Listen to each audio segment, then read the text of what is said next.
제 정혼자를 동생에게 넘기겠습니다. 대신 어머니께서 남기신 유산은 한 푼도 빠짐없이 제 것입니다. 미움만 받고 자란 큰딸이 온 가족 앞에서 폭탄 같은 선언을 하던 날이었습니다. 새어머니는 회심의 미소를 지었고 동생은 그토록 탐내던 권세가 자제를 손에 넣었다며 손뼉을 쳤지요. 하지만 화려한 혼처에 취해 들떠있는 동생과 달리 평생 고개 숙여온 큰딸의 눈빛은 서늘하게 빛나고 있었습니다. 비단옷을 두른 동생이 덥석 문 것이 훗날 피눈물을 불을 덧칠하면 무명옷을 입은 언니가 조용히 챙긴 것은 세상을 뒤집을 거대한 판의 미천이었으니까요. 동생이 화려한 무덤 속으로 걸어 들어가는 줄도 모르고 웃고 있을 때 탐욕스러운 자들의 목을 조일 완벽한 판을 짜기 시작한 천재적인 여인. 과연 그녀가 쥐고 있던 진짜 패는 무엇이었을까요?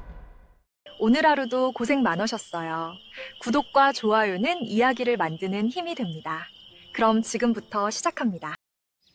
옛날 한양 북촌에 으리으리한 기와집을 둔 심대감이라는 자가 살았습니다. 대문은 하늘을 찌를 듯 높았고 담장은 끝이 보이지 않았지요.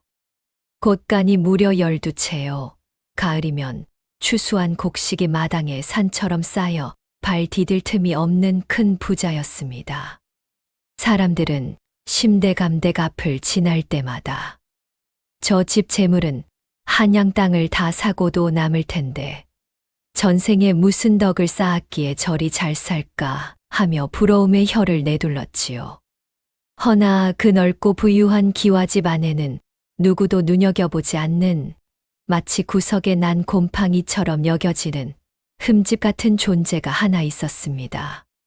바로 세상을 떠난 본처가 남기고 간 유일한 핏줄, 큰딸 소율이었습니다. 소율의 친어머니는 본디 한양에서 내로라 하는 큰 상인의 귀한 무남동녀 외동딸이었습니다. 지금 심대감이 떵떵거리며 누리는 재물의 절반은 사실 그 어머니가 시집 올 때 바리바리 싸 들고 온 미천이었지요.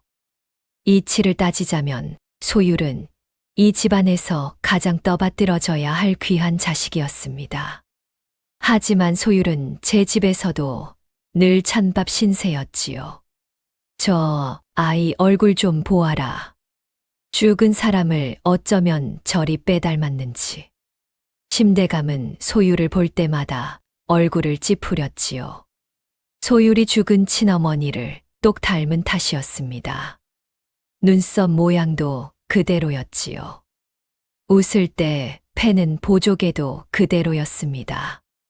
고개를 갸웃하는 버릇까지 어머니를 빼닮았지요. 남들 같으면 어땠을까요?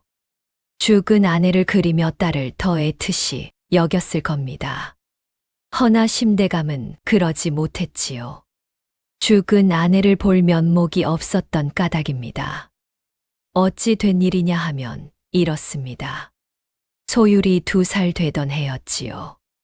심대감이 밖에서 다른 여인을 들였습니다. 본처가 2눈 시퍼렇게 살아있는데도 말이지요. 그 여인이 지금의 새어머니였습니다. 새어머니가 낳은 딸이 둘째 교란이었지요. 소율보다 2살 아래였습니다. 심대감은 새어머니와 교란이를 무척이나 예뻐했습니다. 아이고, 우리 교란이는 누구를 닮아 이리 예쁘냐.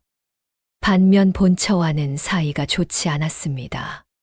새어머니와 교란이도 소율의 어머니를 무시했지요. 그러게 좀 꾸미기도 하고 그러지. 어머니는 점점 속이 새까맣게 타들어갔지요. 믿었던 지아비가 원망스러웠고 화병이 깊어져 시름시름 앓았습니다. 그러다 소율이 7살 되던 해에 살을 내는 듯한 섣달금음의 추운 밤이었습니다. 소율의 어머니는 끝내 세상을 등지고 말았지요. 어머니가 눈을 감던 그 밤, 소율은 평생 잊지 못했지요. 소율아, 내 가여운 딸아. 어머니는 마른 손으로 어린 딸의 볼을 감쌌지요. 손끝이 얼음장처럼 차가웠습니다. 7살 소율은 그 손이 왜 차가운지도 몰랐지요. 그저 어머니를 빤히 올려다볼 뿐이었습니다. 어머니는 베개 밑에서 은가락지 하나를 꺼냈습니다. 손때가 묻었지만 은은하게 빛나고 있었지요. 시집 올 때 친정어머니가 끼워주셨던 가락지였습니다. 잘 듣거라. 어머니의 눈빛은 죽음을 앞둔 사람의 것이 아니었지요. 어쩐지 형형하게 빛나고 있었습니다. 소율은 그 눈을 똑바로 마주 보았지요. 세상은 어미 없는 너를 참으로 매몰차게 대할 것이다. 아무도 내 눈물을 닦아주지 않을 것이야. 허나 잊지 말거라. 어머니는 가락지를 소율의 작은 손에 꼭 쥐어 주었습니다. 내 값어치는 남이 함부로 깎아내린다고 깎이는 것이 아니란다. 내가 꿋꿋하게 살아내며 내 발로 딛고 서서 스스로 증명해야 한다. 알겠느냐? 7살 소율은 그 말뜻을 알지 못했지요. 그저 어머니가 우는 것 같아 따라 울 뿐이었습니다. 어린아이가 무슨 값어치를 알았겠습니까? 어머니는 희미하게 웃으며 딸의 머리를 쓰다듬었습니다. 그리고 다시는 눈을 뜨지 않았지요. 그날 이후 소율의 세상은 완전히 달라졌습니다. 새어머니가 안방을 차지했지요. 동생 교란은 비단 옷을 입고 자랐습니다. 허나 소율에게는 무명옷 한 벌이 전부였지요. 같은 아버지의 딸이었습니다. 그런데도 대접은 하늘과 땅 차이였지요. 이복 동생 교란이 금지옥엽으로 자라나는 동안 소율은 하인들과 다를 바 없는 신세로 전락했습니다. 소율은 어머니의 산소에 자주 올랐습니다. 아무도 찾지 않는 외진 무덤이었지요. 봄이면 들꽃을 꺾어 올렸습니다. 겨울이면 눈을 쓸어냈지요. 그러고는 어머니께 말을 건넸습니다. 어머니, 오늘도 잘 지냈습니다. 걱정 마세요. 저는 괜찮습니다. 사실은 괜찮지 않았지요. 허나 소율은 그 마음을 누구에게도 내보이지 않았습니다. 매미 소리가 그칠 줄 모르던 한여름 한낮이었습니다. 교란은 비단옷을 곱게 차려입고 마루에 앉아 잣을 까먹고 있었지요. 반면 소율은 땀띠가 날 만큼 두꺼운 무명 치마를 입고 펄펄 끓는 가마솥 앞에서 장작불을 떼고 있었습니다. 언니, 이 댕기 좀 봐. 아버지가 사다 주셨어. 교란은 일부러 소율 앞에서 얄밉게 웃으며 새 댕기를 흔들곤 했지요. 뒤에서 지켜보던 하인들마저 혀를 찼습니다. 허나 소율은 그저 담담히 바라볼 뿐이었습니다. 참 곱구나. 언니 건 없어. 아버지가 언니 건 안 사 오셨거든. 교란은 입을 삐죽이며 약을 올렸지요. 어린 것이 새어머니를 닮아 시기심이 많았습니다. 허나 소율은 부지깽이를 쥔 채 묵묵히 솥단지만 저을 뿐이었습니다. 그래, 너나 많이 하거라. 소율은 화를 내지도 억울하다며 울부짖지도 않았습니다. 표정 하나 변하지 않는 소율을 보며 교란은 재미가 없다는 듯 콧방귀를 뀌고 돌아섰지요. 명절이면 그 차별은 더욱 도드라졌지요. 한가위면 친척들이 모여들었습니다. 그럴 때마다 새어머니는 교란을 곱게 단장시켰지요. 그러고는 손님 앞에 내세웠습니다. 이 아이가 우리 막내딸이랍니다. 어찌나 영특한지요. 소율은 부엌에서 전을 부쳤습니다. 종들과 나란히 앉아 기름내를 뒤집었었지요. 그 누구도 소율의 이름을 묻지 않았습니다. 친척들조차 그 집에 큰딸이 있다는 걸 잊은 듯 했지요. 큰애는 어디 갔누? 코빼기도 안 보이네. 몰랐는가. 죽은 본처 딸이 영천덕꾸러기라더군. 소율은 부엌 문틈으로 그 수군거림을 다 들었지요. 허나 손놀림 한 번 흐트러지지 않았습니다. 오히려 그 와중에도 소율의 눈은 다른 것을 보고 있었지요. 소율은 어려서부터 셈에 밝았습니다. 누가 가르친 것도 아니었지요. 그런데도 집안의 돈이 어떻게 도는지를 훤히 꿰뚫었습니다. 새어머니가 뒤로 몰래 비단과 쌀을 꿍쳐 친정으로 빼돌리는 것, 곳간 열쇠를 쥔 마름이 소장농들에게 거둔 쌀을 부풀려 제 주머니를 채우는 것. 소율은 그 모든 것들을 보고 있었습니다. 한 번은 마름이 곳간 셈을 틀리게 적은 적이 있었습니다. 곤란에 빠진 마름은 식은땀을 흘렸지요. 그런 마름에게 소율이 지나가듯 한마디 일러주었습니다.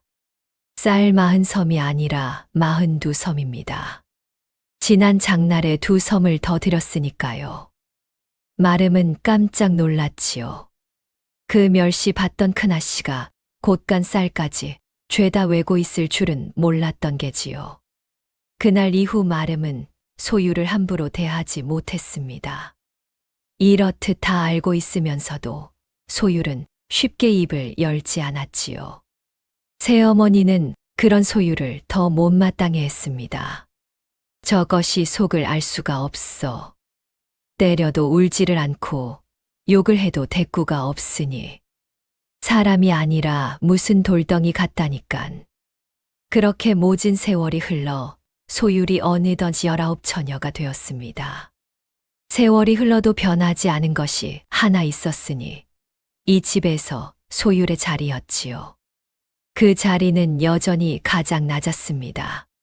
하지만 그해 소율의 인생이 송두리째 바뀌게 됩니다. 봄의 어느 날 저작거리에 나가는 길이었습니다. 소율이 강변을 지나는데 갑자기 우르르 사람들이 몰려들며 비명이 터져 나왔습니다. 사람 살려, 사람이 빠졌다. 강가에 사람들이 몰려들었지요. 허나 누구도 선뜻 물에 뛰어들지 못했습니다. 물살이 거센 데다 빠진 이가 양반이었지요. 잘못 손을 댔다가는 무슨 봉변을 당할지 몰랐던 겁니다. 그때 소율이 보찜을 내려놓고 치마폭을 허리에 질끈 동여맸습니다. 외가댁이 있던 포구에서 자라 헤엄에는 누구보다 자신 있었지요. 소율은 조금의 망설임도 없이 차가운 강물로 몸을 던졌습니다. 살을 내는 듯한 물살을 헤치고 다가가 떠내려가는 사내의 옷자락을 붙잡았습니다. 물살은 거셌고 사내의 몸은 무거웠지요. 치마는 물을 먹어 천근만근이었고 몇 번이나 물을 먹었습니다. 그래도 이를 악물고 사내를 놓지 않았지요. 구경꾼들은 그저 발만 동동 구르며 말했습니다. 저 처자, 겁도 없네. 어허, 저러다 둘 다 떠내려 가겠어. 그렇게 한참을 사투한 끝이었지요. 소율은 마침내 사내를 모래밭으로 끌어올렸습니다. 콜록대며 물을 뱉어내는 사내의 얼굴을 보니 인물이 훤칠한 양반집 자제였습니다. 그는 바로 한양에서 나는 새도 떨어뜨린다는 권세가 좌의정 민대감의 하나뿐인 아들 민태경이었지요. 태경이 숨을 고르며 정신을 잃고 쓰러지자 소율은 사내를 눕혔지요. 그러고는 제 치마끈에 매달려 있던 낡은 놀이개를 풀어 그의 손에 쥐어주었습니다. 내가 이분을 지키거라. 정신이 드시거든 이 놀이개를 들고 북촌 심대 감댁을 찾아오라. 일러라. 큰딸이 구했다고 전하고 함께 온 계집종에게 그리 일러두고 자리를 떴지요. 양반댁 규수가 사내 곁을 오래 지킬 수는 없었으니까요. 그런데 바로 거기서 일이 어그러졌지요. 마침 그날 저작거리에 비단을 구경하러 나왔던 동생 교란이 멀리 버드나무 뒤에서 이 모든 광경을 지켜보고 있었던 것입니다. 비싼 비단옷을 입고 떡 벌어진 어깨를 가진 훤칠한 양반집 자제. 단번에 그가 민태경이란 사실을 알아봤지요. 교란의 눈은 탐욕으로 반짝였습니다. 교란은 언니가 사라지자마자 달려가 계집종의 뺨을 올려 붙였습니다. 큰 딸이 아니라 막내 딸이 구한 거라 전해라. 저 놀이개는 내 것이다. 오늘 일은 무덤까지 가져가야 할 것이야.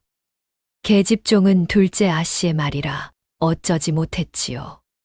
그리고 며칠 뒤 기력을 회복한 태경이 심대감댁으로 은인을 찾아왔을 때였지요. 교란은 옥색 치마를 곱게 차려입고 태경의 앞에 나타나 천연덕스럽게 거짓말을 쏟아냈습니다. 제가 그날 나리를 구한 심대감댁 딸입니다. 교란은 시치미를 뚝 떼고 거짓말을 했지요. 태경 앞에서 그날의 일을 술술 읊었습니다. 마치 제가 겪은 양말이지요. 강물에 뛰어든 일이며 옷자락을 붙잡고 끌어낸 일이며 사실은 언니가 한 일을 멀리서 지켜보았을 뿐이었지요. 그런데도 교란은 조금도 부끄러워하지 않았습니다. 제가 헤엄을 좀 칠 줄 알아서 망정이지 하마터면 큰일 날 뻔했습니다. 그렇다면 이 놀이개가 제 것입니다. 제 어미를 닮아 교태가 흐르고 어여쁜 데다 어찌나 천연덕스럽게 말하는지. 태경은 교란을 생명의 은인이라 철석같이 믿고 말았습니다.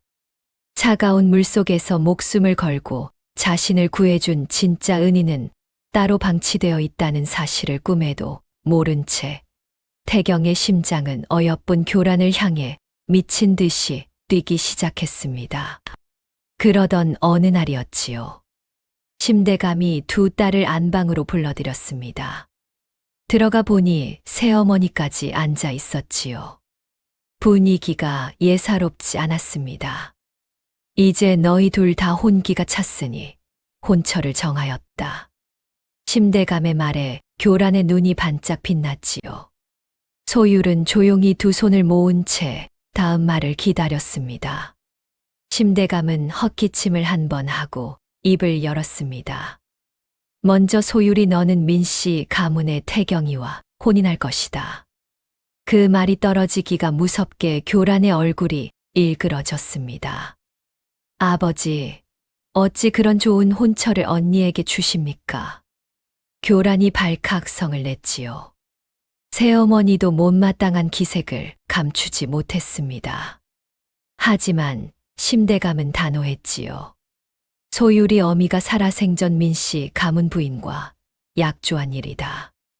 본디 소율의 친어머니와 민대감의 부인은 어릴 적부터 둘도 없는 벗이었지요. 두 사람은 약조를 했습니다. 장차 자식을 낳으면 사돈을 맺자고 말이지요. 소율의 어머니가 워낙 큰 자산가의 딸이었습니다. 그러니 민씨 가문도 마다할 까닭이 없었지요. 그렇게 두 사람의 혼사는 어머니들 사이에서 일찍이 정해졌습니다. 다만 소율의 어머니가 일찍 세상을 떠났지요. 그 바람에 약조는 한동안 잊힌 듯 했습니다. 그러다 두 집안이 혼기가 찼지요. 다시 그 옛 약조를 꺼내 든 것이었습니다. 심대감은 둘째에게 시선을 돌렸지요. 교란이 너는 윤씨 가문의 재겸이와 혼인할 것이다. 이번에는 교란의 입이 대빨이나 나왔지요. 윤재겸이라는 이름을 듣고는 코웃음을 쳤습니다. 윤재겸이요. 그 가난뱅이 선비 말입니까? 집안에 권세도 없고 재물도 없는 그 집에 저를 보내신단 말씀이세요. 윤씨 가문은 대대로 청렴하기로 이름난 집안이었지요. 학문이 높고 지조가 곧았습니다. 선비들 사이에서 존경을 받았지요. 허나 벼슬길에서는 번번이 밀려났습니다. 살림도 넉넉지 못했지요. 재겸 또한 글재 주는 비상했으나 뒷배가 없어 과거조차 보지 못하던 처지였습니다. 교란에게는 그런 사람이 성에 찰 리 없었지요. 언니는 저리 떵떵거리는 대감마님 댁으로 가는데 저는 그런 거렁뱅이 선비에게 시집을 가란 말씀이십니까? 차라리 머리를 깎고 절에 들어가겠습니다. 교란이 발을 동동 구르며 떼를 썼지요. 소율은 그저 가만히 자신의 손끝만 내려다보고 있었습니다. 입가에는 보일 듯 말 듯한 미소가 스쳤지요. 시끄럽다. 이미 양가에 통혼한 일이야. 더는 입을 놀리지 마라. 심대감이 호통을 치자 교란은 입을 다물었지요. 그러나 두 눈에는 도끼가 가득했습니다. 그날 밤이었지요. 교란은 어머니 방으로 달려갔습니다. 그러고는 베개에 얼굴을 묻고 엉엉 울었지요. 어머니, 저는 절대로 그 집에 못 가요. 언니가 민씨 가문에 가다니 이게 말이 됩니까? 미운 털 박힌 언니가 좋은 데로 가고 제가 그 거지 같은 집으로 가다니요. 새어머니는 딸의 등을 쓸어주며 눈을 가늘게 떴습니다. 울지 마라. 어미가 어떻게든 방법을 찾아보마. 이렇게 두 자매의 혼처가 정해졌지요. 큰딸 소율은 권세가의 며느리로, 작은 딸 교란은 청렴한 선비의 아내로 말입니다. 겉으로는 미움받던 큰딸이 더 좋은 자리를 차지한 셈이었지요. 소율도 자신이 구해준 민태경이란 자가 마음에 들었습니다. 그런데 혼례를 고작 닷새 앞둔 날이었습니다. 민씨 가문에서 신부 집으로 예물을 보내는 함이 들어오는 날이었지요. 심대감댁 앞마당은 함을 지고 온 태경의 동무들을 대접하느라 풍악이 울리고 왁자지껄한 잔치판이 벌어졌습니다. 본디함이 들어오는 날, 신부는 규방에 고이 앉아 몸단장을 하며 귀한 대접을 받아야 하는 법이지요. 허나 천덕꾸러기 큰딸인 소율의 처지는 달랐습니다. 새어머니와 동생 교란이 화려한 비단옷을 입고 앞마당의 소란을 즐기며 한마기에 정신이 팔려 있는 동안 정작 당사자인 진짜 신부 소율은 인적 드문 후원 장독대 옆으로 쫓겨나 묵묵히 명주 실타래만 감고 있었지요. 그때였습니다. 앞마당의 소란을 피해 조용한 곳으로 바람을 쐬러 걸어오는 두 사내의 발걸음 소리가 들렸습니다.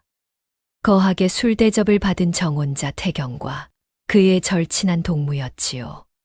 술 기운이 오른 탓에 주변을 살피지 못한 사내들의 은밀한 목소리가 가을밤의 찬 공기를 타고 소율의 귓가로 고스란히 넘어왔습니다. 이보게, 내 자네에게만 솔직히 털어놓지. 나는 사실 이 집 둘째에게 마음이 있다네. 태경의 목소리에 소율은 숨을 죽였지요. 둘째라면 교란을 말하는 것이었습니다. 정혼자가 동생을 마음에 두다니 이게 무슨 소리인가 싶었지요. 벗이 의아한 듯 되물었습니다. 허면 파혼을 하고 둘째에게 장가를 들이리지 어찌 큰딸과 예를 올리려 하는가. 태경의 비릿한 웃음소리가 담장을 넘었습니다. 자네 우리 어머니 성질 모르는가? 우리 집 시집살이가 오죽 지독해야지. 며느리 여럿이 피눈물을 흘리다 쫓겨나지 않았나. 내가 진정으로 아끼고 사랑하는 사람을 그 불구덩이 같은 고생길에 밀어 넣을 순 없지 않은가. 그래서 큰딸을 본처로 들이는 것이네. 어차피 제 집에서도 미운 털 박힌 부엌대기라지 않나. 큰딸을 정실로 앉혀서 어머니의 매서운 시집살이를 막아낼 방패막이로 쓰고 집안의 굳은 일을 죄다 떠맡기는 게지. 담장 뒤에 선 소율의 손에서 실타래가 바닥으로 툭 떨어졌습니다. 하지만 소율은 미동도 하지 않았습니다. 그저 다음 말을 기다릴 뿐이었지요. 그런 뒤에 한 1년쯤 지나서 집안이 조용해지면 내가 진짜 아끼는 둘째를 후처로 들이는 것이네.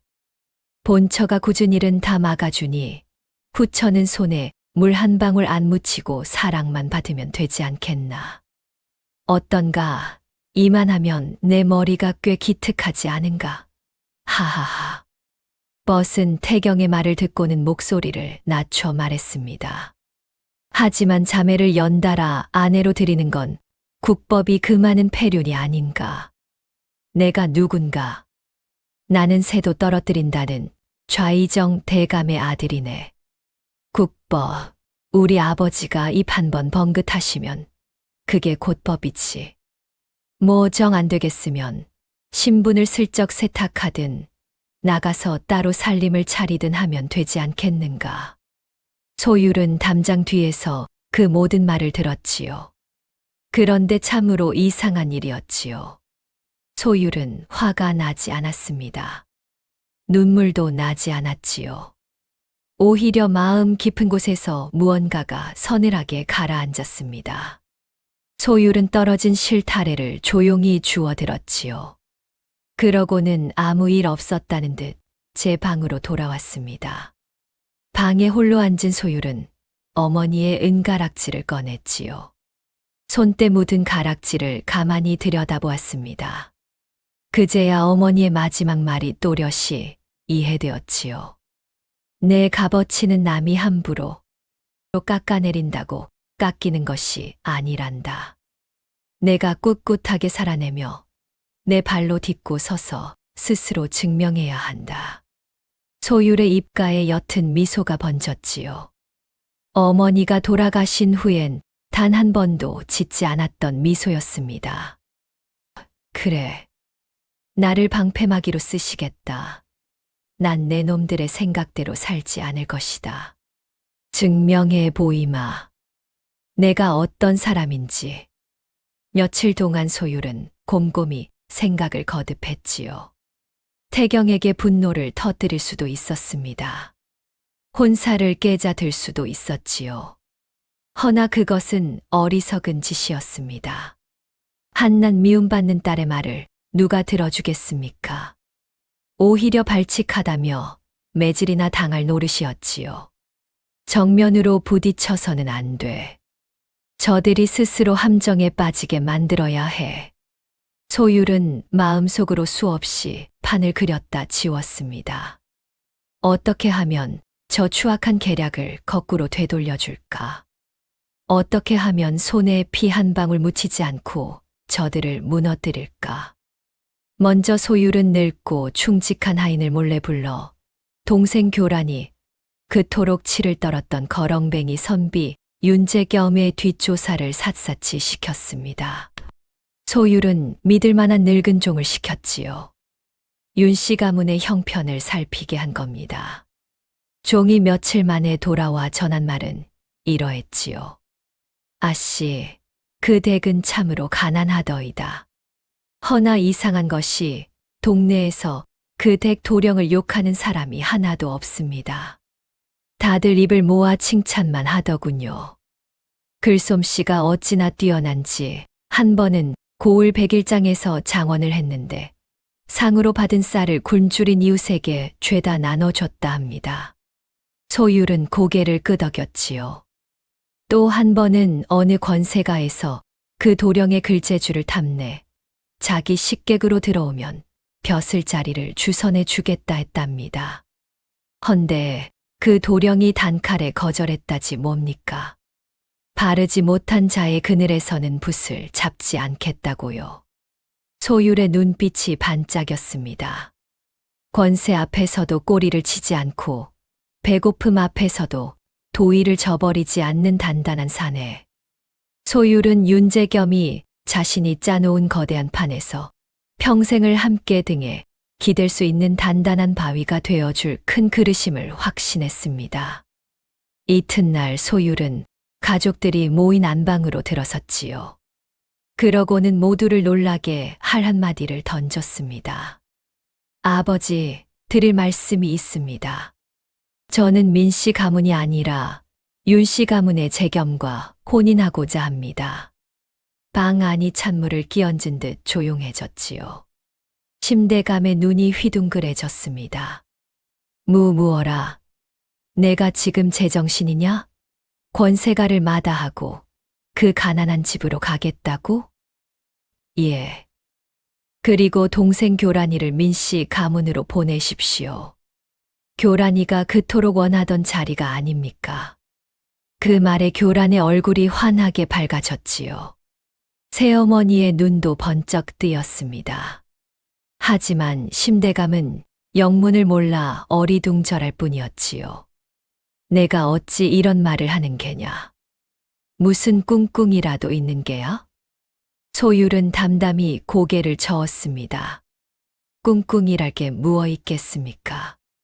다만 한 가지 조건이 있습니다. 조건. 소율은 또박또박 말을 이었지요. 한마디 한마디가 칼처럼 단단했습니다. 돌아가신 어머니께서 남기신 유산을 한 푼도 빠짐없이 모두 제게 주십시오. 그리하시면 저는 두말 없이 윤씨 가문으로 가겠습니다. 순간 새어머니의 눈빛이 흔들렸지요. 새어머니가 재빨리 심대감의 소매를 잡아 끌었습니다. 영감, 잠깐 이리 와 보세요. 새어머니는 심대감을 구석으로 데려가 속닥였지요. 생각해 보세요. 교란이가 좌의정댁 본처로 들어가면 그까짓 유산이 대수입니까? 사돈을 좌의정으로 두면 우리 가문에 떨어질 권세와 영화가 얼마인데요.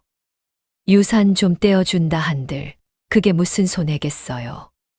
심대감의 마음이 솔깃해졌지요. 듣고 보니 그럴듯한 말이었습니다.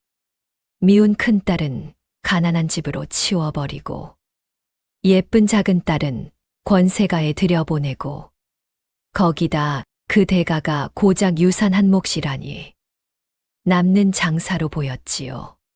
정녕 그리하겠느냐? 나중에 후회해도 소용없다. 후회하지 않습니다. 허나 마지막으로 한 가지 더 다짐받고자 합니다. 소율의 목소리가 한층 낮아졌습니다. 혼례 당일까지 신부가 뒤바뀐 사실을 식구들 외에는 그 누구에게도 발설하지 마십시오. 사돈이 될 양가댁은 물론이거니와 집안 하인들에게도 일절 알려서는 안 됩니다. 심대감은 참으로 유별난 조건이라 여기면서도 순순히 고개를 끄덕였지요. 어차피 사돈을 맺을 양가에서도 두 딸의 얼굴을 알리 만무했으니 굳이 신부가 바뀐 것을 미리 떠벌려 긁어부스럼을 만들 까닭이 없었던 탓입니다. 좋다. 그리하마. 이렇게 거래는 성사되었지요. 소율은 어머니의 유산을 통째로 손에 넣었습니다. 교란은 그토록 바라던 권세가의 혼처를 차지했지요. 모두가 제 몫을 챙겼다고 흡족해했습니다. 오직 소율만이 알고 있었지요. 이 거래의 진짜 의미를 말입니다. 이것은 양보가 아니라 덫이었지요. 태경에게 던지는 빠져나올 수 없는 덫. 그리고 자신을 일으켜 세울 발판이었습니다. 소율은 그날 밤도 어머니의 은가락지를 어루만졌지요. 가락지는 등잔불 아래 조용히 빛나고 있었습니다. 이제 시작입니다, 어머니. 판은 뒤집혔습니다. 그리고 이 판이 어디까지 굴러갈지는 판을 짠 소율 자신만이 알고 있었지요. 드디어 두 딸이 시집을 가는 혼례 날이 밝았습니다. 심대감댁은 아침부터 분주했지요. 한쪽에서는 윤씨 가문으로 갈 신부를 단장시켰고 다른 한쪽에서는 민씨 가문으로 갈 신부를 단장시켰습니다. 신부가 바뀐 사실을 까맣게 모른 채 신랑 태경이 가마를 타고 당도했지요. 그 얼굴에는 묘한 웃음이 걸려 있었습니다. 제 계획이 착착 진행된다고 믿은 까닭이지요. 신부는 면사를 들이운 채 고개를 숙이고 있었습니다. 을에 소율이려니 했지요. 태경은 절차에 따라 맞절을 하고 혼례를 치렀습니다. 그러나 첫날 밤 신부의 얼굴을 가린 붉은 천이 사르르 거치는 순간 태경의 숨이 턱 막히며 얼굴이 하얗게 질리고 말았습니다. 자신이 가진 꾸준히를 시키려 했던 방패막이 소율 대신 언젠가 고생시키지 않고 편안하게 후처로 드리려 마음먹었던 사랑하는 교란이 떡하니 정실 부인의 자리에 앉아 있었기 때문입니다. 이게 어찌 된 일이오? 신부가 왜 당신이오? 태경의 머릿속이 어지러웠지요. 사랑하는 교란이 신부로 온 것 자체는 싫지 않았습니다. 허나 본처가 될 사람은 소율이어야 했지요. 하지만 이미 온 동네 사람들의 축복 속에 부부의 연을 맺어 엎지른 무리였습니다. 신부가 뒤바뀌었다고 길길이 날뛰면 좌의정 댁체면만 우스워질 판이었지요. 하지만 교란은 화려한 안방에 취해 그저 해실해실 웃었습니다. 세상을 다 가진 듯 기뻐했지요. 그토록 탐내던 권세가의 자제와 혼인하게 된 것이었습니다. 드디어 내가 권세가의 안주인이 되는구나. 언니는 그 가난한 집에서 평생 고생이나 하라지. 교란은 콧노래를 부르며 흐뭇해했지요. 자신이 어떤 지옥으로 걸어 들어가는지도 모른 채 말입니다. 같은 시각 북촌 끄트머리에 바람 새는 가난한 윤씨 가문 초가집으로 시집간 소율은 흔들리는 촛불 하나를 사이에 두고 신랑 재겸과 마주 앉았습니다. 등잔불 아래에서 그 얼굴을 처음으로 찬찬히 보았지요. 재겸은 맑고 깊은 눈으로 소율을 한참이나 바라보더니 조심스럽게 입을 열었습니다. 부인께 한 가지 여쭙고 싶은 것이 있소. 무엇입니까? 나는 세상 물정에 어둡긴 하지만 바보는 아니오. 으리으리한 권세가 혼처를 마다하고 왜 이런 쥐구멍 같은 누추한 곳으로 오셨소? 혹여 어쩔 수 없는 몹쓸 사정이라도 있는 것이라면 내 탓하지 않고 놓아드리리다. 소율은 잠시 재겸을 바라보았지요. 그러고는 결심한 듯 입을 열었습니다. 서방님, 제가 모든 것을 솔직히 말씀드리겠습니다. 그러니 끝까지 들어주십시오. 소율은 그동안의 일을 하나도 빠짐없이 털어놓았지요. 어려서 어머니를 잃고 미움받으며 자란 일, 강가에서 태경을 구한 일, 그리고 태경이 자신을 방패막이로 삼으려 한 추악한 계략까지 말입니다. 재겸의 얼굴이 점점 굳어졌지요. 듣고 있자니 분노가 치밀었던 겁니다. 세상에 그런 파렴치한 자가 다 있단 말이오. 목숨을 구해준 은인을 그리 능멸하다니. 분노하는 재겸을 향해 소율은 품속에서 챙겨온 어머니의 장부와 재물 문서를 꺼내 놓았습니다. 서방님께 한 가지 청이 있습니다. 부디 오직 학문에만 정진해 주십시오. 과거에 급제하시고 큰 뜻을 펼치십시오. 집안의 살림과 재물 걱정은 제게 맡기시고요. 재겸은 놀라 소율을 바라보았지요. 한낱 규방의 여인이었습니다. 그 여인이 이토록 담대하고 영민할 줄은 몰랐던 게지요. 부인. 재겸은 한참을 말없이 소율을 바라보았지요. 그러더니 깊이 고개를 끄덕였습니다. 좋소. 부인의 뜻을 따르리다. 나 또한 권세의 빌부터 사는 세상이 늘 못마땅했소. 부인과 함께라면 바른 뜻을 펼칠 수 있을 것 같구려. 그날 밤 두 사람은 부부의 연을 맺었지요. 그러면서 굳은 약조를 나누었습니다. 한 사람은 학문과 정의로, 또 한 사람은 지혜와 재물로 서로의 부족함을 채우는 진정한 동반자가 되기로 말이지요. 이튿날 아침 소율은 시부모께 천문안을 드렸지요. 친정에서는 늘 구박과 멸시뿐이었습니다. 그래서 소율은 내심 긴장했지요. 그런데 윤씨 가문은 친정과 사뭇 달랐습니다. 아가, 어려운 살림에 시집와 고생이 많겠구나. 우리 집이 비록 가난하나 사람을 귀히 여기는 것만은 어느 집에도 지지 않는단다. 시어머니는 소율의 손을 따뜻하게 잡아주었지요. 소율은 그 말에 코끝이 시큰해졌습니다. 어머니가 돌아가시고 이렇게 따뜻한 말을 듣는 건 처음이었지요. 많이 못 배운 며느리입니다. 잘 가르쳐 주십시오. 소율이 고개를 숙이자 시아버지가 허허 웃으며 말했습니다. 무얼 가르치겠느냐? 우리 재겸이를 택해준 것만으로도 고마운 일이지. 너는 그저 이 집에서 편히 지내거라. 소율은 그제야 알았지요. 부유함보다 귀한 것이 있었습니다. 바로 사람의 따뜻한 마음이었지요. 친정의 으리으리한 곳간보다 이 가난한 집의 온기가 100배는 더 값졌습니다. 이렇게 소율과 재겸의 새로운 이야기가 시작되었지요. 그리고 같은 시각 권세가로 시집간 교란의 이야기는 전혀 다른 방향으로 흘러가고 있었습니다. 교란이 시집간 민씨 가문은 겉보기에 더없이 화려했지요. 으리으리한 대문은 하늘을 찌를 듯했습니다. 종들이 때로 오갔지요. 교란은 첫날 그 위세에 입을 다물지 못했습니다. 역시 권세가는 다르구나. 내 평생 이런 호사를 누리며 살리라. 하지만 그 기쁨은 이틀을 넘기지 못했습니다. 민씨 가문의 시집살이는 소문대로 지독했지요. 시어머니는 성정이 불같았습니다. 며느리가 조금만 실수해도 불호령이 떨어졌지요. 새벽같이 일어나 문안을 드려야 했습니다. 온종일 시중도 들어야 했지요.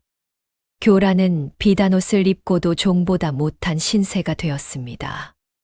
이 댁법도가 어떠한 줄도 모르고 들어왔느냐. 친정에서 도대체 무얼 배웠기에 시어머니의 호통에 교란은 매일같이 눈물바람이었지요. 게다가 더 견디기 힘든 것이 있었습니다. 바로 남편 태경의 태도였지요. 태경은 혼례날의 일이 못내 분했지요. 정혼자였던 소유를 빼앗긴 꼴이 된 까닭입니다. 게다가 제가 짜둔 계획이 송두리째 어그러졌지요. 태경은 그 분풀이를 애꿎은 교란에게 했지요. 사랑은 어느새 식어버렸습니다. 지나고 보니 지혜롭고 아름다웠던 소율이 아깝기도 했습니다.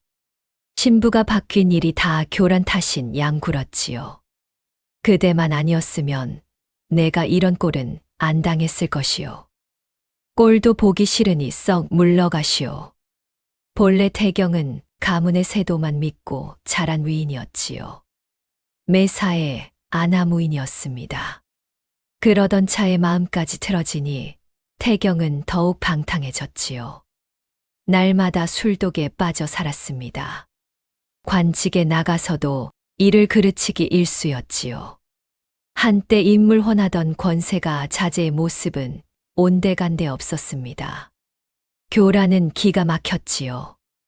꿈꾸던 화려한 삶은커녕 매정한 남편과 모진 시어머니 사이에서 하루하루가 지옥 같았지요. 그제야 교란은 깨달았습니다. 자신이 가로챈 것이 복이 아니었지요. 화근이었던 겁니다. 모진 시집살이를 견디다 못한 교란은 친정으로 몰래 사람을 보냈습니다. 제발 좀 도와달라고, 단 하루만이라도 친정에 머물게 해달라고 눈물로 애원했지요. 하지만 돌아온 전원은 얼음장처럼 차가웠습니다.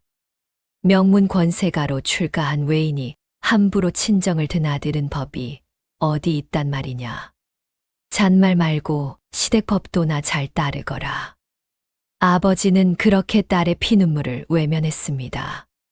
사위가 좌이정댁 외아들이라는 사실에만 취해 어깨에 힘을 주고 다닐 뿐 정작 제 딸이 어떤 불구덩이에서 고생하는지는 안중에도 없었던 탓이지요. 언니는 지금쯤 그 가난한 집에서 더 비참하게 살고 있겠지. 그래, 나만 고생하는 건 아닐 거야. 교란은 옥살이 같은 행랑채에서 스스로를 그렇게 위로하며 버텼습니다. 하지만 그것이야말로 뼈아픈 착각이었습니다. 같은 시각 가난한 선비에게 시집간 소율은 단 하루도 허투루 시간을 보내지 않았습니다. 친정어머니가 남긴 넉넉한 유산을 미천 삼아 차근차근 자신의 판을 짜기 시작했지요. 가장 먼저 소율은 날씨의 흐름을 읽고 큰 흉년이 닥칠 것을 미리 내다보았습니다. 그러고는 곡식값이 바닥을 칠 때 대거 사들여 창고에 쌓았지요. 동네 사람들은 그런 소율을 보며 이상하게 생각했습니다. 아니, 멀쩡한 곡식을 썩어나게 저리 쌓아두어 대체 무엇에 쓰려는 게야. 그런데 이듬해 정말로 큰 흉년이 들었지요. 곡식 값이 몇 배로 뛰었습니다. 소율은 사들인 곡식을 풀어 큰 이문을 남겼지요. 다만 굶주린 이웃들에게는 헐값에 나누어 주었습니다. 장사로 돈을 벌되 사람을 해쳐 벌어서는 안 된다. 소율은 그런 원칙을 지켰지요. 그러자 놀라운 일이 벌어졌습니다. 소율의 됨됨이를 믿고 따르는 사람들이 구름대처럼 몰려들었지요. 사람이 모이니 자연스레 상단이 커졌고 상단이 커지니 굴러들어오는 재물도 눈덩이처럼 불어났습니다. 물론 시련이 없었던 것은 아닙니다.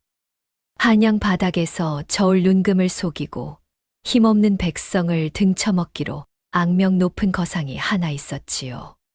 소율이 정직한 장사로 인심을 싹쓸이하자 제 장사가 안 되는 것이 모두 소율 탓이라 여겨 앙심을 품었습니다.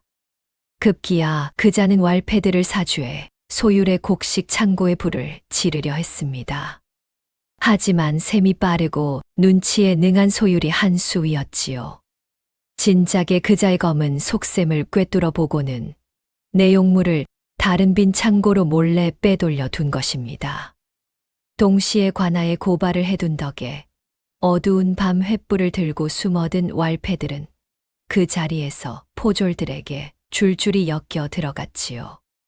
결국 그 악덕 상인은 그간 저지른 여죄까지 낱낱이 밝혀져 하루아침에 패가망신을 당하고 말았습니다. 북촌의 그 큰아씨는 보통 내기가 아니야. 함부로 건드렸다간 제 발등을 찍는다네.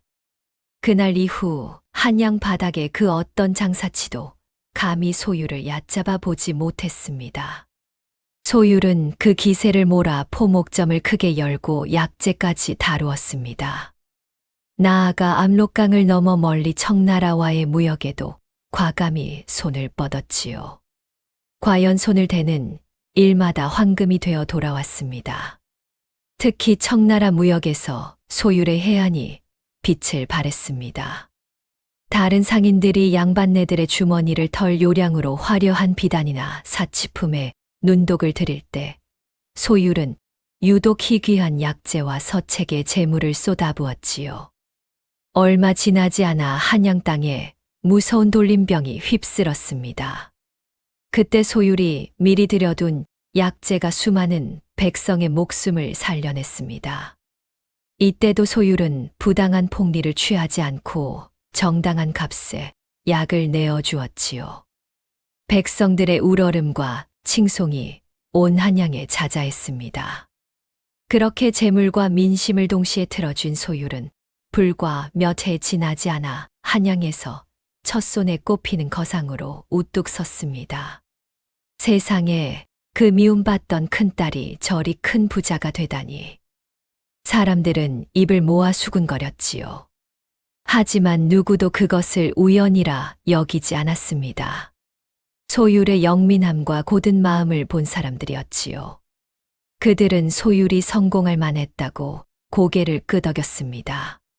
재겸은 소율의 든든한 뒷받침 속에서 오직 학문에만 몰두했습니다.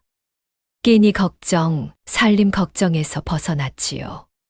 그러니 비로소 재능이 활짝 피어났습니다. 마침내 과거 시험이 열리던 해였지요. 재겸은 당당히 장원으로 급제했습니다. 방이 붙던 날, 온 장안이 떠들썩했습니다. 윤재겸이라는 선비가 수석이라네. 그 가난하던 윤씨 댁 도령 말일세. 문장이 어찌나 빼어난지 시험관들이 입을 다물지 못했다더군. 재겸은 벼슬길에 올라서도 고든 성품을 잃지 않았지요. 권세에 빌붙지 않았습니다. 오직 백성과 나라를 위해 일했지요. 임금께 바른 말을 아뢰는데 거침이 없었습니다. 그러면서도 소율이 일러주는 세상 물정이 있었지요. 그 덕분에 일을 처리하는 솜씨가 누구보다 빈틈없었습니다. 한 번은 어느 권신이 재겸을 끌어들이려 한 일이 있었지요. 그자는 재겸에게 은밀히 사람을 보냈습니다. 많은 돈과 함께 더 높은 벼슬자리를 약속하며 말했습니다. 윤대감, 우리 융통성 있게 좀 합시다. 하지만 재겸은 단칼에 거절했습니다. 나는 임금과 백성을 위해 벼슬을 하는 사람이요. 사사로운 패거리에 들 생각은 없소. 이 돈은 도로 가져가시오. 그 권신은 무안해하며 물러갔지요. 재겸의 명성은 나날이 높아져 백성들은 그를 두고 청백리라 칭송했습니다. 임금도 그를 깊이 신임했지요. 마침내 재겸은 사헌부의 수장인 대사헌 자리에 올랐습니다. 대사헌이란 관리들의 잘잘못을 살피는 자리였지요. 죄지은 자를 가려내어 벌하는 자리이기도 했습니다. 나라의 기강을 바로잡는 막중한 직책이었지요. 그 무렵 소율과 재겸 부부의 정은 더욱 깊어졌습니다. 처음에는 뜻을 같이 하는 동반자로 시작했으나 어느새 서로를 진심으로 아끼는 부부가 되어 있었지요. 어느 날 밤이었습니다. 재겸이 늦도록 일하는 소율의 곁에 다가왔지요. 부인, 내 부인 덕에 여기까지 왔소이다. 허나 그대가 일이 무리하다 상할까 늘 노심초사요. 소율이 빙긋 웃으며 답했습니다. 서방님께서 그리 알아주시니 제 평생의 고단함이 눈 녹듯 씻기는 듯합니다. 부인을 만난 것이 내 평생의 복이요. 부인이 없었다면 나는 한낱 가난한 선비로 늙어갔을 것이요. 재겸은 소율의 손을 가만히 잡았지요. 그 손에는 어머니가 남긴 은가락지가 끼워져 있었습니다. 소율은 그 가락지를 한번 어루만졌지요. 그러고는 나직이 말했습니다. 허나 서방님, 제게는 아직 치러야 할 셈이 하나 남아 있습니다. 셈이라니 무엇을 말하는 것이오? 저를 능멸하고 제 어머니를 욕보인 자들에 대한 셈 말입니다. 재겸은 그 짧은 말 속에 담긴 무거운 하늘 단박에 알아차렸습니다. 그는 묵묵히 고개를 끄덕였지요. 부인의 뜻이 곧 내 뜻이요. 다만 우리는 칼이 아니라 법으로, 사사로운 원한이 아니라 바른 이치로 그 셈을 치를 것이요. 재력과 권력을 거머쥔 완벽한 칼과 방패. 이들 부부 앞에는 마침내 피할 수 없는 전쟁의 서막이 오르고 있었습니다. 상대는 십수년간 온갖 뇌물과 횡포로 백성들의 고혈을 빨아먹어 온 좌의정 민대감 일가였지요. 가장 크고 흉악한 적을 먼저 쳐부수고 나면 사돈의 권세만 믿고 날뛰던 친정의 죗값을 묻는 일은 그 뒤로 미루어도 늦지 않았으니까요. 민대감은 오랜 세월 조정의 권세를 휘두르며 아나무인으로 백성을 짓밟고 뒤로는 온갖 비리를 일삼아 그 죗값이 태산처럼 쌓인 인물이었습니다. 게다가 그 아들 태경은 어떠했을까요? 가문의 세도만 믿고 벼슬자리를 꿰찼으나 매일같이 기방을 드나들며 술독에 빠져 살기 일쑤였습니다. 관아의 일을 제대로 돌볼 리 만무했으니 백성들의 원성이 하늘을 찔렀지요. 저리 썩어 빠진 가문인데 어찌 아무도 손을 못 대는고. 백성들은 한숨을 내쉬면서도 워낙 나는 새도 떨어뜨린다는 권세가인지라 감히 나서는 이가 없었습니다.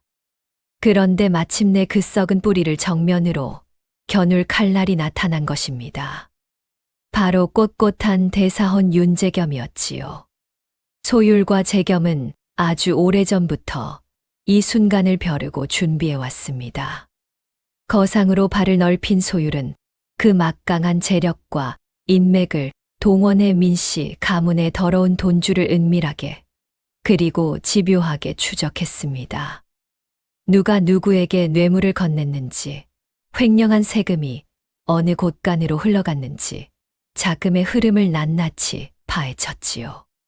소율은 민씨 가문과 거래하던 상인들을 일일이 찾아가 술과 재물로 입을 열게 하고 앙심을 품고 쫓겨난 옛타인들까지 샅샅이 수소문했습니다.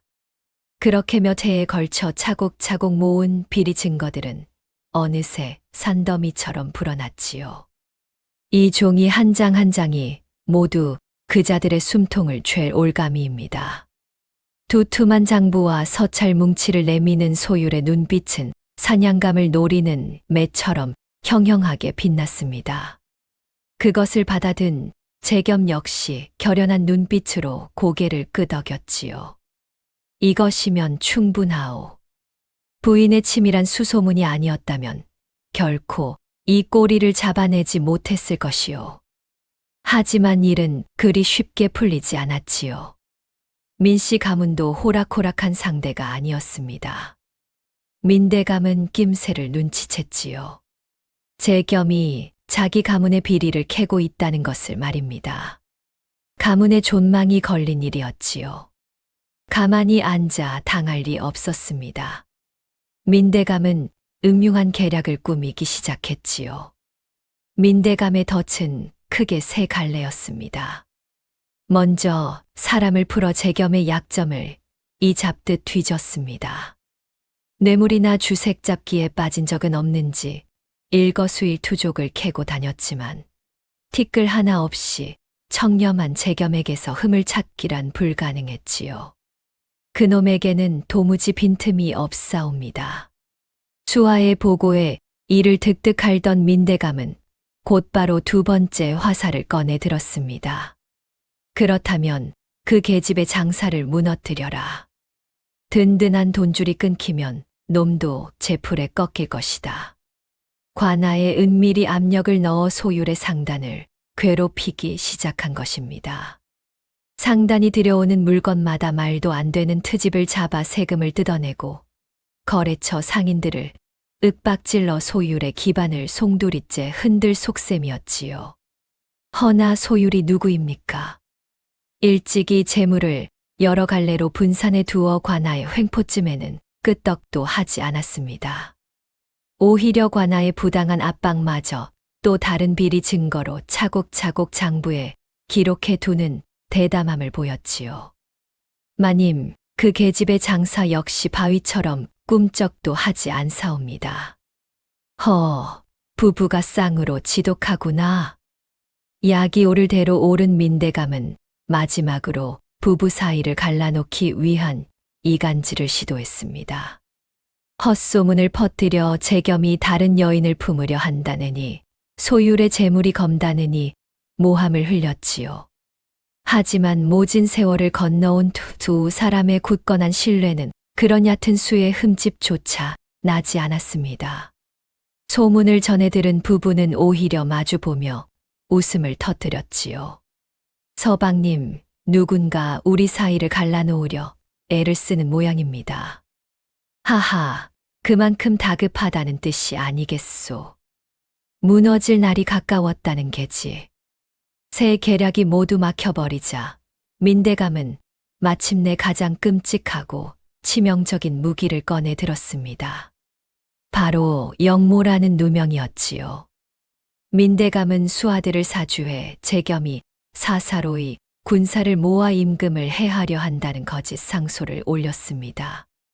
위조된 엉터리 서찰과 거액의 돈으로 매수된 가짜 증인들까지 버젓이 줄을 이었지요. 하늘 아래 영모보다 무거운 죄는 없었으니 조정은 단숨에 발칵 뒤집히고 말았습니다. 대사헌 윤재겸을 당장 하옥하라. 아무리 재겸을 신임하던 임금이라도 그럴듯한 물증 앞에서는 의심을 거둘 수 없었지요. 결국 올곧은 길만 걸어온 청백리 재겸은 하루아침에 대역 죄인으로 몰려 차디찬 감옥에 갇히는 청천벽력 같은 신세가 되고 말았습니다. 민씨 가문은 회심의 미소를 지었지요. 쟤까지 샌님 주제에 감히 우리 가문을 건드려 어디 옥에서 피를 토하며 썩어보거라. 태경 역시 모처럼 술잔을 기울이며 통쾌하게 비웃었습니다. 아주 꼴이 좋구나. 그 잘난 청백리께서 하루아침에 목이 날아가게 생기셨구먼. 옥에 갇힌 재겸에게는 곧 사형이 내려질 판이었습니다. 소율은 옥조를 매수해 가까스로 재겸을 면회했지요. 차디찬 옥 안에 재겸은 초췌한 모습으로 앉아 있었지요. 며칠 새 몰라보게 야위어 있었습니다. 소율은 창사를 붙잡고 갈라진 목소리로 말했지요. 서방님, 이게 무슨 일입니까? 제가 반드시 구해드리겠습니다. 재겸은 힘없이 웃으며 고개를 저었습니다. 부인, 나는 괜찮소. 다만 부인이 위험할까 그것이 걱정이요. 저들은 무슨 짓이든 할 자들이요. 부디 몸을 사리시오. 아닙니다. 우리가 여기서 물러서면 결국 저들의 더러운 뜻대로 세상이 굴러가는 꼴이 됩니다. 저는 절대 이대로 포기하지 않습니다. 소율의 눈빛은 단호했지요. 재겸은 그런 아내를 안타깝게 바라보았습니다. 부인 미안하오. 내가 힘이 없어 이런 꼴을 당하는구려. 그런 말씀 마십시오. 서방님은 그저 바르게 사셨을 뿐입니다. 죄는 저들에게 있습니다. 소율은 좁은 창살 사이로 손을 뻗어 재겸의 거친 손을 꽉 쥐었습니다. 그 손등 위로 어머니가 남겨준 낡은 은가락지가 희미한 빛을 발하고 있었지요. 두 사람은 캄캄한 옥 안에서 그렇게 서로의 온기를 나누며 굳은 결의를 다졌습니다. 그리고 이내 옥졸의 다급한 재촉이 이어지자 소율은 떨어지지 않는 발걸음을 억지로 돌려야만 했습니다. 그러나 엎친 데 덮친 격으로 더 큰 위기가 닥쳤지요. 소율이 모아둔 귀한 증거들의 존재를 민씨 가문이 눈치채고 만 것입니다. 소율을 곁에서 오랜 세월 보필해 온 충직한 늙은 종이 증거를 안전한 곳으로 옮기던 길이었습니다. 그는 민씨 가문이 푼 왈패들에게 그만 끔찍한 변을 당하고 말았지요. 아씨 문서는 지켰사옵니다. 늙은 종은 치명상을 입고 쓰러진 와중에도 증거가 든 궤장만은 품에 꼭 안고 있었습니다. 그는 소율의 품에서 끝내 마지막 숨을 거두었지요. 제 목숨을 바쳐 아씨의 증거를 지켜낸 것입니다. 소율은 그 충직한 종의 주검을 끌어안고 짐승처럼 오열했습니다. 미안하다. 나 때문에 다 나 때문이다. 평생 남 앞에서 눈물 한 방울 보이지 않던 소율이었으나 이번만큼은 무너져 내리고 말았습니다.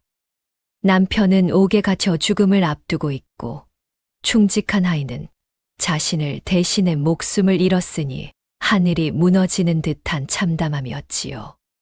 그날 밤 소율은 등잔불마저 꺼진 캄캄한 빈방에 홀로 앉아 있었습니다. 내가 너무 큰 욕심을 부린 것일까? 그저 죽은 듯 조용히 살았어야 했나? 소율의 마음에 처음으로 나약한 의심과 두려움이 스며들었습니다. 칠흑 같은 어둠이 방 안을 넘어 소율의 마음속까지 깊게 내려앉고 있었지요. 하지만 소율은 절망의 구렁텅이에 머물지 않았습니다. 어둠 속에서 어머니의 손때 묻은 은가락지를 꺼내 가만히 어루만졌지요. 두 눈을 감자 미움받으며 자란 어린 날들, 부엌에서 전을 부치며 삼켰던 설움, 그리고 어머니가 차가운 손으로 가락지를 쥐어주던 그 밤의 기억이 주마등처럼 스쳐 지나갔습니다. 이내 두 눈을 번쩍 뜬 소율의 눈빛이 다시금 서늘하게 빛났습니다. 목숨을 바친 충직한 종의 죽음을 헛되이 할 수 없었고, 옥에 갇힌 남편을 그대로 죽게 내버려 둘 수도 없었으니까요. 아직 끝나지 않았다. 소율은 자리를 박차고 일어났습니다. 그러고는 상단이 가진 모든 재물과 사람, 그리고 은밀한 정보만까지 샅샅이 끌어모으기 시작했지요. 가장 먼저 한 일은 민씨 가문이 내세운 거짓 증인들을 찾아내는 것이었습니다. 소율의 거상 정보망은 쥐도 새도 모를 만큼 빈틈이 없었지요. 그 자들이 어디에 숨어 있는지, 민씨 가문으로부터 얼마의 뇌물을 받았는지 그 꼬리를 단박에 밟았습니다. 소율은 거짓 증인들 가운데 가장 약한 고리, 즉 늙고 병든 어미를 모시고 사는 가난한 사내를 은밀히 찾아갔습니다. 내가 거짓 증언을 한 죄는 결코 가볍지 않다. 허나 지금이라도 궐에서 사실을 밝힌다면 내 죄를 가볍게 해주고 내 어미의 여생은 내가 책임지고 돌보아 주마. 어느 쪽을 택하겠느냐? 사내는 한참을 떨며 고민하다 결국 바닥에 엎드려 무릎을 꿇었지요. 아씨, 소인이 죽을 죄를 지었습니다. 사실대로 다 아르겠습니다. 그날 민대감 댁에서 돈을 받고 가장 약한 고리가 끊어지자 거짓 증언의 사슬은 연쇄적으로 풀려나갔습니다. 한 명이 입을 열기 시작하자 다른 자들도 줄줄이 무너져 내리며 실토하고 말았지요. 그뿐만이 아니었습니다. 대사헌이 되어서도 힘없고 억울한 백성들의 누명을 벗겨주던 재겸의 은덕이 빛을 발했습니다. 은혜를 입었던 백성들이 가만히 있지 않은 것이지요. 우리 윤대감마님께서 역적이라니 그런 말도 안 되는 모함이 어디 있단 말이오. 수백, 수천 명의 백성들이 궁궐문 앞에 엎드려 밤낮으로 재겸의 무죄를 호소했습니다. 평생 곧고 바르게 살아온 남편의 덕과 빈틈없이 증거를 모아온 아내의 지혜가 마침내 거대한 파도가 되어 하나로 합쳐지는 순간이었습니다. 소율은 마침내 확보한 모든 증거를 품에 안고 궐로 나아갔습니다.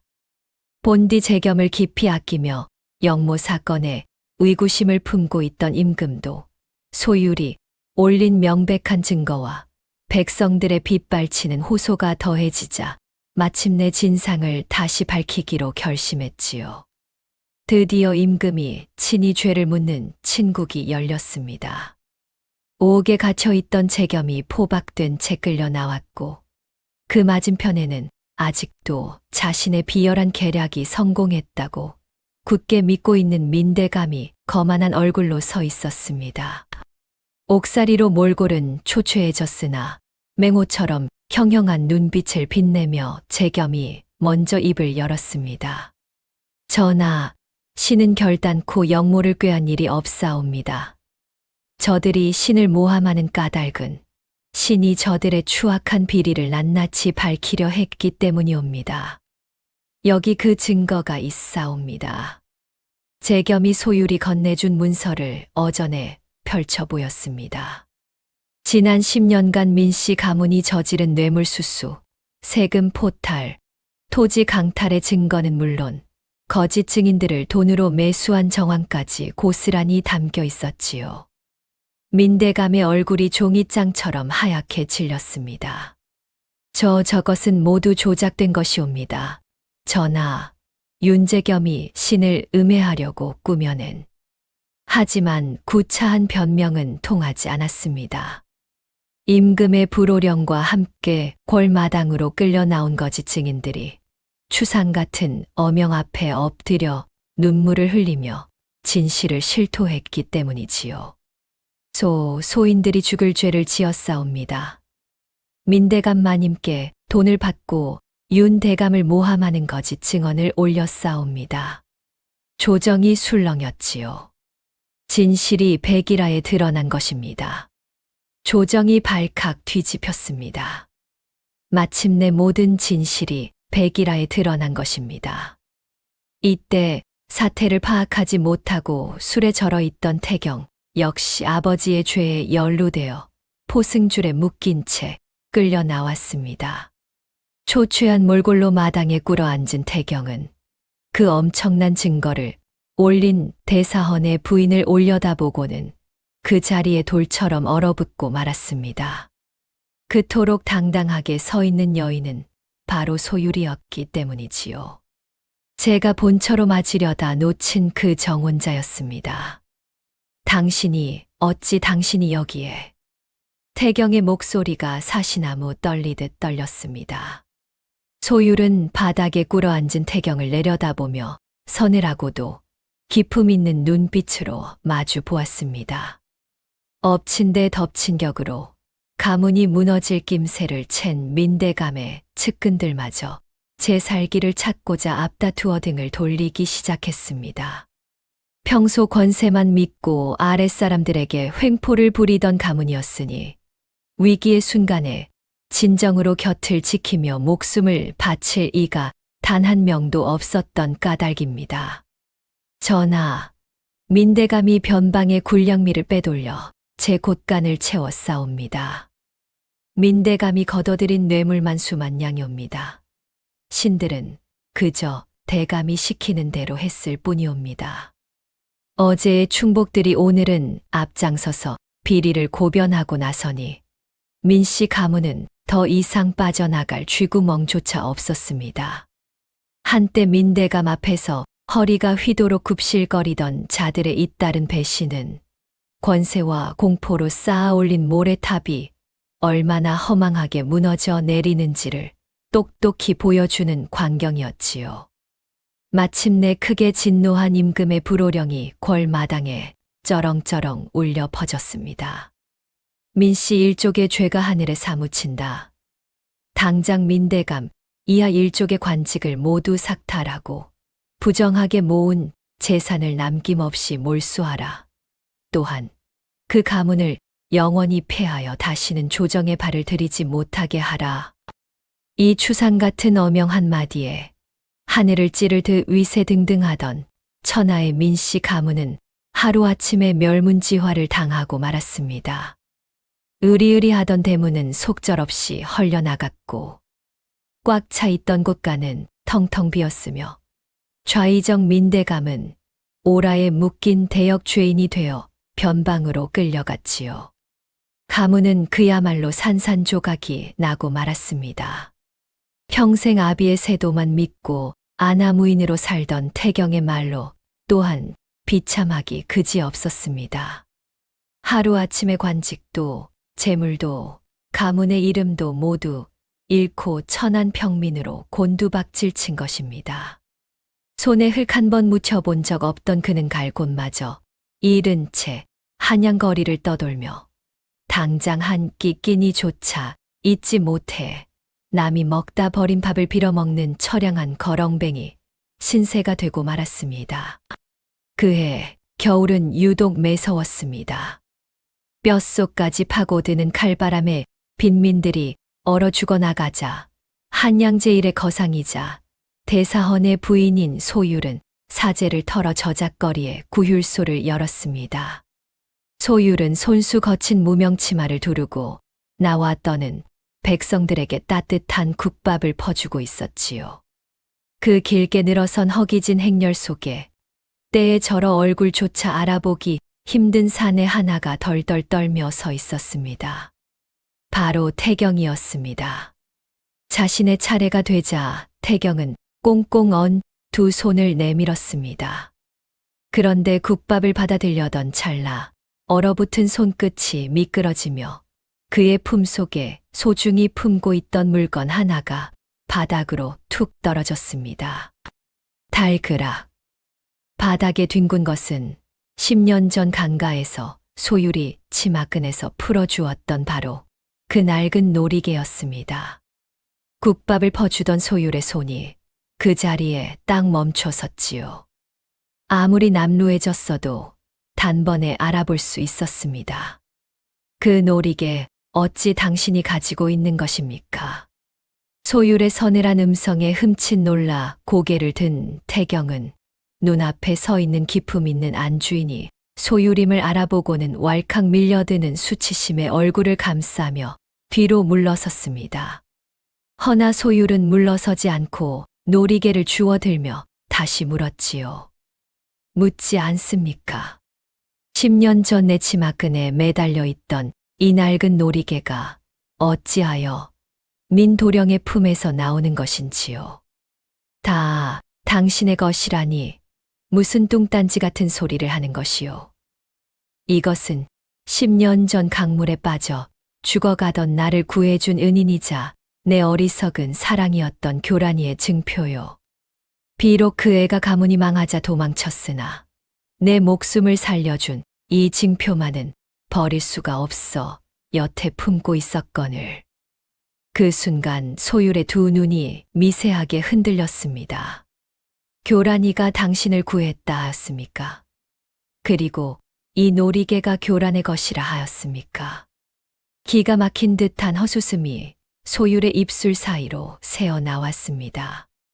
이제야 엉켜있던 모든 실타래가 풀리는군요. 그날 얼음장 같은 강물에 뛰어들어 당신의 뒷덜미를 끌어올린 것은 교란이가 아니라 바로 저였습니다. 이 놀이개를 계집종에게 들려보내며 당신이 깨어나거든 전하라 하였거늘 교란이가 계집종의 입을 막고 중간에 가로채어 당신의 은인 행세를 한 것이었군요. 그럴 리가. 분명 교란이가 내 앞에서 그날의 일을 낱낱이 읊으며 부정하려던 태경의 입이 쩍 벌어졌습니다. 가만히 돌이켜보니 교란은 얕은 개울물 근처에도 가지 못하는 지독한 겁쟁이였지요. 벼락이라도 맞은 듯 굳어버린 태경의 뇌리에 10년 전 혼례를 앞두고 자신이 거들먹거리며 했던 말이 스쳐 지나갔습니다. 내가 진정으로 아끼고 사랑하는 사람을 그 불구덩이 같은 고생길에 밀어넣을 순 없지 않은가. 어차피 제 집에서도 미운 털 박힌 부엌대기라지 않나. 큰딸을 정실로 앉혀서 어머니의 매서운 시집살이를 막아낼 방패막이로 쓰고 집안의 굳은 일을 죄다 떠맡기는 게지. 태경은 그제야 깨달았습니다.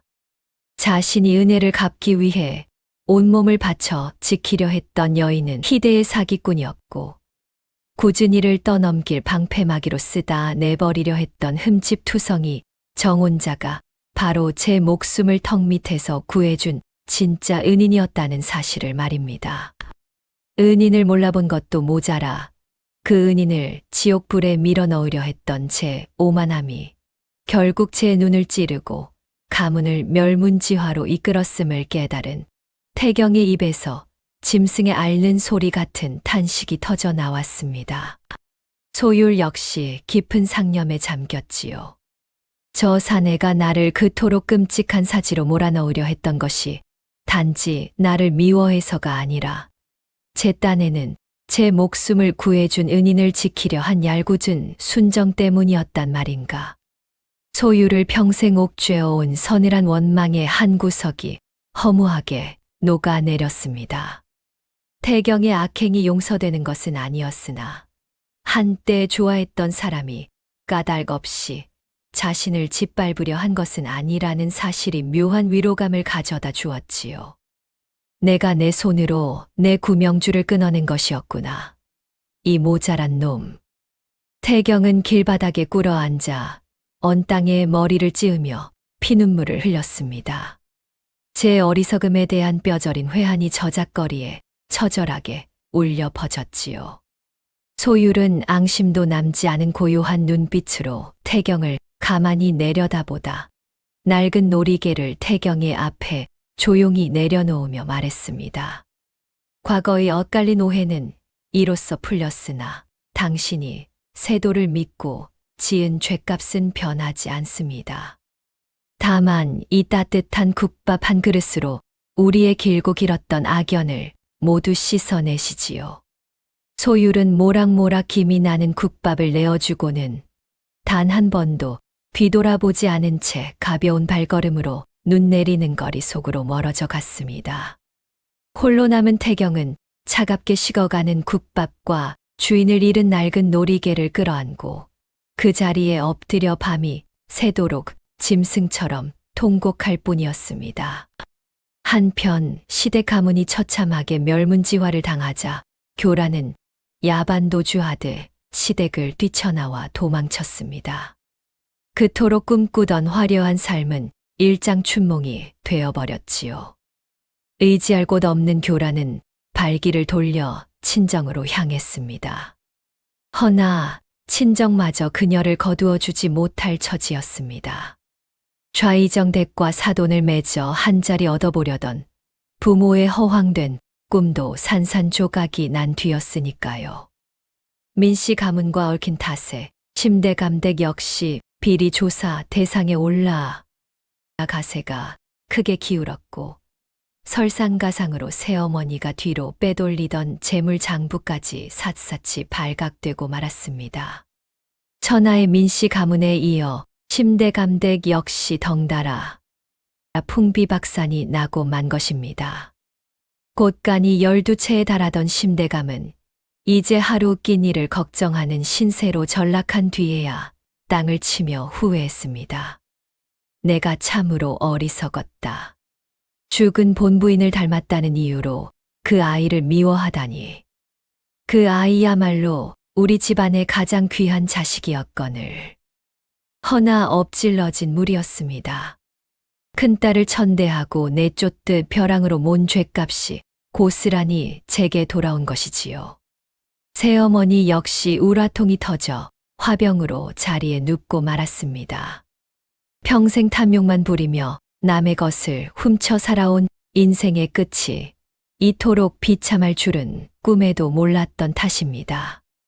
결국 갈 곳을 잃은 교란은 거리를 떠도는 가련한 신세가 되었습니다. 자신이 그토록 멸시했던 평범한 삶조차 이제는 허락되지 않았지요. 언니 소율이 한양 제일의 부귀영화를 누린다는 소문이 돌 때마다 교란은 제 가슴을 쥐어뜯으며 피눈물을 흘렸습니다. 내가 언니의 은인을 가로채고 언니의 복을 빼앗은 죄로구나. 끝없는 후회와 질투에 시달리던 교란은 끝내 마음의 병을 얻어 정신을 놓아버리고 말았습니다. 거리를 헤매며 헛소리를 중얼거리다 멀리서나마 언니의 화려한 삶을 곁눈질하며 미쳐가는 그녀의 모습은 참으로 보는 이의 혀를 차게 만들었지요. 이렇게 소유를 능멸하고 그 어머니를 욕보였던 자들은 빠짐없이 제 죗값을 치렀습니다. 소율은 제 손에 피 한 방울 묻히지 않았지요. 오직 엄한 국법의 힘과 올곧게 모은 정당한 재물의 힘만으로 이 모든 심판을 이뤄낸 것입니다. 누명을 벗고 당당히 옥에서 풀려난 재겸은 그 꼿꼿한 성품을 다시금 인정받아 더욱 높은 벼슬 자리에 올랐습니다. 백성들은 그를 나라의 참된 기둥이라며 칭송했고 그 곁을 든든히 지킨 소율 역시 한양에서 가장 존경받는 명문가의 안주인으로 우뚝 섰습니다. 다시 고요한 세월이 흘러 환한 한가위 보름달이 뜬 밤이었습니다. 한때 명절이면 부엌 구석에 처박혀 기름내를 뒤집었으며 전을 부치던 천덕꾸러기 큰딸 소율은 이제 으리으리한 저택의 대청마루에 앉아 가문의 어른으로서 깍듯한 인사를 받고 있었습니다. 친척들이 줄을 지어 다가와 안주인 어른 강령하십니까? 하며 고개를 숙였지요. 소율은 빙긋 웃으며 그들을 맞았습니다. 이제 그 누구도 소율을 함부로 대하지 못했고 오히려 그 곁에 한 자리라도 꿰차려 애를 쓸 뿐이었습니다. 소율의 고운 손에는 여전히 어머니가 물려준 은가락지가 반짝이고 있었습니다. 가만히 가락지를 매만지며 하늘을 올려다보자 둥근 보름달이 마치 어머니의 인자한 얼굴처럼 환하게 빛나고 있었지요. 어머니, 보고 계십니까? 제가 살아내어 끝내 증명해 보였습니다. 어머니의 딸로 태어난 것이 제게는 결코 부끄럽지 않은 큰 축복이었으므요. 소율의 눈가에 따뜻한 이슬이 맺혔습니다. 한평생 억눌렸던 서름과 깊은 그리움이 마침내 깨끗하게 녹아내리는 경건한 눈물이었습니다. 곁으로 다가온 지압이 재겸이 소율의 어깨를 감싸며 가만히 손을 맞잡았습니다. 부인, 우리가 험난한 길을 지나 함께 이 모든 것을 이루었구려. 예, 서방님. 흔들리지 않는 바위 같은 서방님이 곁에 계셨기에 가능한 일이었습니다. 두 사람은 마주보며 환하게 미소 지었습니다. 험난한 시간을 지나오며 누구보다 깊은 사랑과 신뢰로 맺어진 진정한 동반자.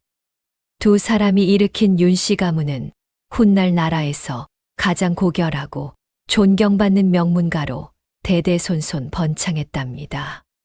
진짜 귀한 보석은 남이 함부로 깎아내린다고 그 빛을 잃지 않습니다. 사람의 값어치 또한 남이 함부로 매기는 것이 아니라 모진 풍파를 견디고 꿋꿋하게 살아내며 제 스스로 증명해내는 것이지요. 남을 해치려 판 함정에는 결국 제가 먼저 빠지게 되며 세상 만사는 결국 뿌린 대로 거둔다는 인과응보의 이치를 우리는 이 이야기에서 다시금 되새기게 됩니다. 오늘의 이야기는 여기까지입니다. 다음 영상을 빠르게 만나보시려면 좋아요와 구독을 눌러주세요. 지금 화면에 나오는 더 재미있는 영상들도 함께 해주세요. 그럼 모두 행복한 하루 보내세요. 감사합니다.